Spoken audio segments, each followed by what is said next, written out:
Hello students, welcome to Concept Booster class, and today we are in continuation with physical properties of metals and non-metals, and as I said today we'll learn about the chemical properties of metals and non-metals. Today we will learn only some properties and some you'll watch in the next video. So this video is applicable for both 8th and 10th grade. So listen carefully, इसको पूरा ध्यान से देखिएगा, समझिएगा, then only you will be in a position to answer the questions based on this topic. Okay. तो चलिए पहले हमने जो लिखा है वो है metals burnt in air.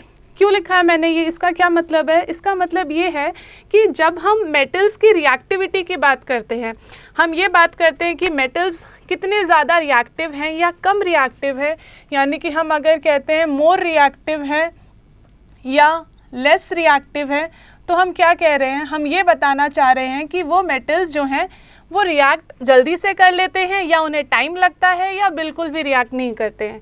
तो हम मेटल्स की रिएक्टिविटी को भी पढ़ेंगे, समझेंगे इनके थ्रू, और हम ये भी समझेंगे कि अगर हम मेटल्स और नॉन मेटल्स को क्लासीफाई करना चाहें तो मेटल्स क्या प्रॉपर्टी शो करते हैं और नॉन मेटल्स क्या प्रॉपर्टी शो करते हैं.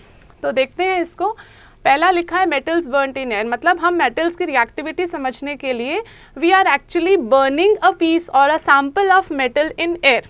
ओके, तो इसमें जो मोस्ट कॉमन एग्जाम्पल बच्चों आपने अपने बुक्स में देखा होगा वो है मैग्नीशियम का. आप जब भी मैग्नीशियम को बर्न करते हैं तो मैग्नीशियम जब बर्न हो रहा होता है ना, कंबशन रिएक्शन जब होती है, तो it is actually combining with oxygen. और जब ये रिएक्शन हो रही होगी तो आपने देखा होगा कि बुक्स में हमेशा लिखा रहता है वाइट डैजलिंग लाइट, मतलब बहुत ब्राइट वाइट लाइट निकलती है, और जो ऐश बनता है ना, जो राख बचती है, वो होती है मैग्नीशियम ऑक्साइड की. ठीक है, तो ये इन्फॉर्मेशन आपको पता भी होगा, और ये मैं इसलिए बता रही हूँ क्योंकि आप इसको एक जनरलाइज कर सकें कि मेटल्स जब भी ऑक्सीजन से रिएक्ट कर रहे हैं, यानी जब आप मेटल्स को बर्न कर रहे हैं, they are actually converting into metal oxide. तो ये पॉइंट है याद रखने के लिए कि मेटल्स जब बर्न होते हैं हवा में, they are actually reacting with oxygen and what they are forming metal oxide. Example मैंने दिया है मैग्नीशियम का. और बच्चों इसके अलावा जब मैंने आपको कहा कि रिएक्टिविटी की भी हम बात कर रहे हैं, तो ये चीज़ भी आपको नोटिस करनी है कि सभी मेटल्स जो होते हैं ना, वो सेम रिएक्टिविटी शो नहीं करते. अगर हम अलग अलग एग्जाम्पल्स देखें तो एक एग्जाम्पल हम ले सकते हैं सोडियम का और पोटेशियम का. तो ये जो सोडियम और पोटेशियम मेटल्स होते हैं ना बच्चों, ये इतने ज़्यादा रिएक्टिव होते हैं कि अगर आपने इन्हें हवा में खुला रख दिया, if you are keeping them open in air, तो भी ये रिएक्ट कर जाएंगे हवा के साथ, ऑक्सीजन के साथ. इनकी रिएक्शन बहुत विगरस होती है, और रिएक्शन वही है, when they are reacting with oxygen they are forming their respective oxide. Sodium बनाएगा सोडियम ऑक्साइड और पोटेशियम बनाएगा पोटेशियम की oxide. So what we are getting is oxide. But इसमें नोट करने वाला पॉइंट क्या था कि ये जो रिएक्शन होती है, ये रिएक्शन विगरस होती है, बहुत ज़्यादा जल्दी होती है, और जो सोडियम पोटेशियम है वो इमीडिएटली दे कैच फायर. तो इसको प्रिवेंट करने के लिए, एक्सीडेंटल फायर्स को प्रिवेंट करने के लिए आपने पढ़ा होगा कि they are stored in kerosene. ठीक है, they are stored in kerosene. Kerosene में स्टोर करने से वो मॉइस्चर के और हवा के कांटेक्ट में नहीं आते हैं, तो ये जो एक्सीडेंटल फायर्स हैं, जो ये फायर कैच कर लेते हैं, दिस कैन बी प्रिवेंटेड.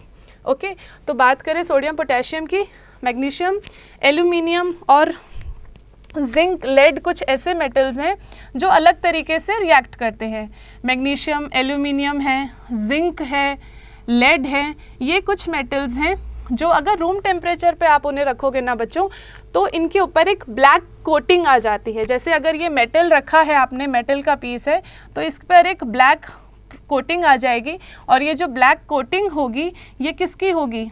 ये ऑक्साइड की होगी. ठीक है, ब्लैक या फिर रिस्पेक्टिव कलर्स भी आप लिख सकते हैं, बट इसके ऊपर एक कोटिंग आ जाती है, और ये जो कोटिंग है ना, ये इनके प्रोटेक्टिव लेयर भी बन जाती है, मतलब मेटल को और ज़्यादा रिएक्ट करने से भी रोकती है, क्योंकि उनके बाहर एक कवर बन जाता है.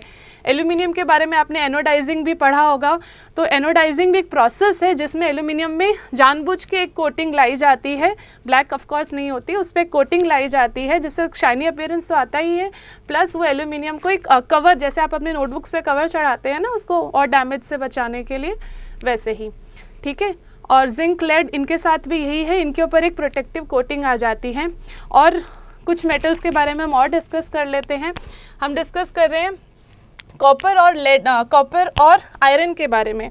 कॉपर ऐसा मेटल है, अगर आप उसको गर्म करते हैं, ठीक है, if you are burning it, तो कॉपर बर्न नहीं होगा, कॉपर विल नॉट बर्न, बल्कि कॉपर ऑक्सीजन से रिएक्ट करके ऊपर एक कोटिंग आ जाएगी कॉपर ऑक्साइड की, ब्लैक कोटिंग आ जाएगी। कब आएगी? When you are heating it. Okay, room temperature पे कॉपर पे नहीं आएगी, it's because of heat, it will get covered with the black coating of copper oxide. वैसे ही अगर हम आयरन की बात करें तो बच्चों आयरन जो है ना, वो आप गर्म करो कुछ नहीं होगा, उसको जलाओ कुछ नहीं होगा, लेकिन अगर आप आयरन फिलिंग्स लेते हैं ना, तो आयरन फिलिंग्स ज़रूर विगरसली बर्न हो जाती है। फिलिंग्स मतलब आयरन का बुरादा, तो आयरन फिलिंग्स बर्न हो जाती है, मतलब वो रिएक्ट कर जाता है। और अगर हम बात करें गोल्ड की और सिल्वर की, तो गोल्ड और सिल्वर बच्चों बिल्कुल रिएक्ट नहीं करते हैं। आप उन्हें एयर में बर्न करने की कोशिश कीजिए, they will not at all react with oxygen. तो ये चीज़ें आपको ये चीज़ समझनी है। जब हम ये पूरी केमिकल प्रॉपर्टीज़ पढ़ लेंगे ना, तब हम एक सीरीज़ बनाएंगे जिसको रिएक्टिविटी सीरीज़ कहते हैं, जो एक क्लास 10th में बहुत इंपॉर्टेंट टॉपिक है। मेटल्स को रिएक्टिविटी के ऑर्डर में अरेंज किया जाता है, तो उसको समझने के लिए आपको ये चीज़ समझनी है कि सोडियम पोटेशियम बहुत ज़्यादा रिएक्टिव होते हैं, विगरसली रिएक्ट करते हैं, they catch fire, that is why to prevent this they are stored in kerosene. और मैग्नीशियम, एल्यूमिनियम, जिंक, लेड वगैरह है, ये रूम टेम्परेचर पे रहते हैं, तो इनके ऊपर एक कोटिंग आ जाती है, प्रोटेक्टिव कोटिंग होती है जो ऑक्साइड की होती है। और कॉपर और आयरन की हमने बात की, तो कॉपर तो एक ब्लैक कोटिंग बना लेता है जब आप उसको हीट करते हैं कॉपर ऑक्साइड की, और आयरन फिलिंग्स जो होते हैं वही सिर्फ बर्न हो जाते हैं, आयरन वैसे रिएक्ट नहीं करेगा। नेक्स्ट अब हम इन्हीं मेटल्स की रिएक्शंस देखेंगे विद वाटर। तो मैंने यहाँ पे लिखा है metal with water forms metal oxide plus hydrogen. Okay, और फिर मैंने यहाँ लिखा है इफ़ सॉल्युबल, मतलब अगर ये मेटल ऑक्साइड जो बन गई है, अगर ये वाटर में सॉल्युबल हुई, तो आपको जो रिजल्ट मिलेगा वो ये मिलेगा, मेटल हाइड्रोक्साइड प्लस हाइड्रोजन। तो वापस हम बात करते हैं सोडियम और पोटेशियम की, तो वही सेम चीज़ है। सोडियम पोटेशियम जो है, अगर आप इन्हें कोल्ड वाटर में भी डालेंगे ना, अगर सोडियम और पोटेशियम को आप कोल्ड वाटर में भी डालेंगे ना, तो भी ये विगरसली रिएक्ट करेंगे। विगरसली रिएक्ट करने का मतलब दे विल कैच फायर। साथ में क्योंकि इतनी हीट प्रोड्यूस होती है कि ये जो इनकी हाइड्रोक्साइड बनती है ना, सोडियम हाइड्रोक्साइड या पोटेशियम हाइड्रोक्साइड जो बनती है, इसके साथ में जो हाइड्रोजन गैस होती है, ये हीट की वजह से बर्न हो जाता है। तो सोडियम पोटेशियम को अगर आप वाटर में डालेंगे तो immediately it will catch fire. ठीक है, वहीं अगर हम बात करें कैल्शियम की, तो कैल्शियम भी कोल्ड वाटर से रिएक्ट करता है बच्चों, लेकिन उसका रिएक्शन इतना विगरस नहीं होता कि हाइड्रोजन गैस जो है वो बर्न हो जाए। लेकिन जो कैल्शियम हाइड्रोक्साइड बनती है ना, उसके साथ में जो हाइड्रोजन गैस बनेगी ना, ये हाइड्रोजन गैस के जो बबल्स होते हैं ना, वो कैल्शियम मेटल के सरफेस पे चिपक जाते हैं, स्टिक हो जाते हैं, जिसकी वजह से कैल्शियम मेटल जो है फ्लोट करने लगता है। ठीक है, तो ये पॉइंट आपको याद रखना है। सोडियम पोटेशियम तो कोल्ड वाटर के साथ रिएक्ट करके हाइड्रोक्साइड्स बना लेते हैं और साथ में हाइड्रोजन गैस रिलीज़ होती है और इतनी हीट प्रोड्यूस होती है कि ये इमिडिएटली फायर कैच कर लेते हैं। कैल्शियम जो है वो कोल्ड वाटर के साथ रिएक्ट करता है, तब यही हाइड्रोक्साइड और हाइड्रोजन गैस प्रोड्यूस होती है, लेकिन इतनी हीट प्रोड्यूस नहीं होती कि वो फायर कैच कर ले, बट इट स्टार्ट्स फ्लोटिंग। ये क्वेश्चन भी पूछ लेते हैं कि कैल्शियम को अगर आप वाटर में डालोगे तो क्या होगा, या व्हाई डज कैल्शियम फ्लोट। तो इस क्वेश्चन का आंसर आप यहाँ पर दे सकते हो, it is floating because of the bubbles of hydrogen gas sticking to its surface. वहीं अगर हम बात करें मैग्नीशियम की, तो मैग्नीशियम बच्चों कोल्ड वाटर के साथ रिएक्ट नहीं करता, मैग्नीशियम रिएक्ट करेगा with hot water.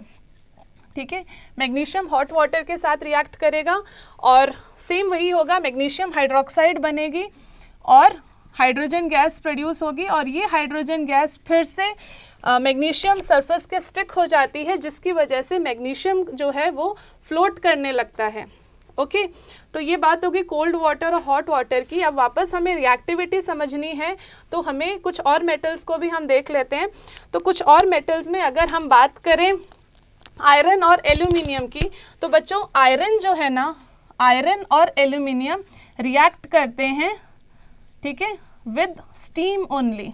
So they are reacting with steam only, और ये अपनी ऑक्साइड्स बनाते हैं, यानी आयरन तो आयरन ऑक्साइड बनाएगा और जो एल्यूमिनियम है वो एल्यूमिनियम ऑक्साइड बनाएगा।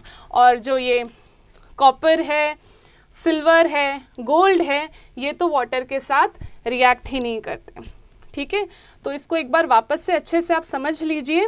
मेटल्स को जब बर्न करते हैं इन एयर, इन शॉर्ट हम ये कह सकते हैं they are reacting with oxygen, तो मेटल्स जो है मेटल ऑक्साइड बनाएंगे। और मेटल ऑक्साइड के बारे में एक इम्पॉर्टेंट चीज़ मैं आपको और बताती हूँ कि ये जो मेटल ऑक्साइड्स होती है ना बच्चों, ये जनरली बेसिक होती हैं। हमें कैसे पता कि ये बेसिक होती हैं? आप एक एक्सपेरिमेंट कर सकते हो। ये जो मैग्नीशियम ऑक्साइड का ऐश बना था ना, इस ऐश को अगर आप वाटर में डिज़ोल्व करते हो और फिर उसको ब्लू लिटमस से या रेड लिटमस से चेक करोगे, तो बेस कौन से लिटमस का कलर चेंज करता है? यस, रेड लिटमस का। तो आप ये देखोगे कि मैग्नीशियम ऑक्साइड जो आपने वाटर में डिज़ोल्व की थी, वो रेड लिटमस को ब्लू में चेंज कर रही है। इसका मतलब metal oxides are generally basic. अब आप अपनी बुक में एक टर्म और देखेंगे, वहाँ पे लिखा होगा एम्फोटेरिक। अब ये एम्फोटेरिक क्या होता है?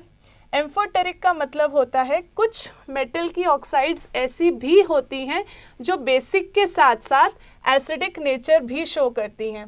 तो अगर मेटल ऑक्साइड्स बेसिक के साथ साथ एसिडिक नेचर भी शो करें तो उन ऑक्साइड्स को एम्फोटेरिक ऑक्साइड कहा जाता है। और इसका जो एग्जाम्पल है बच्चों वो है एल्यूमिनियम ऑक्साइड और जिंक ऑक्साइड। ठीक है, एल्यूमिनियम और जिंक की जो ऑक्साइड्स होती हैं वो एम्फोटेरिक होती हैं। एम्फोटेरिक का मतलब है कि वो बेसिक के साथ साथ एसिडिक नेचर भी शो करती हैं। ओके, तो रिएक्टिविटी वाइज अगर हम देखें तो सोडियम और पोटेशियम ज़्यादा रिएक्टिव है, सबसे ज़्यादा रिएक्टिव है।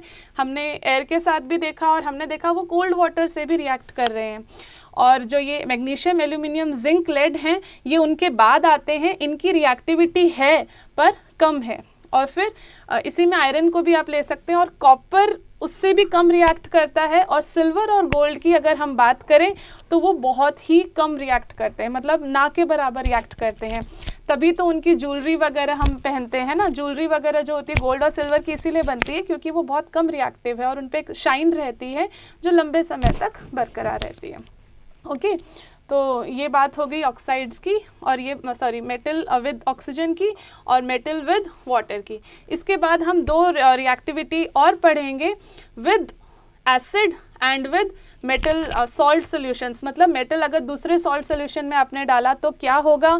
हम बात करेंगे नॉन मेटल्स की भी कि नॉन मेटल्स इनके साथ कैसे रिएक्ट करेंगे, लेकिन वो हम बात करेंगे in the next video. Okay, till then keep studying and also stay healthy. Okay, thank you very much.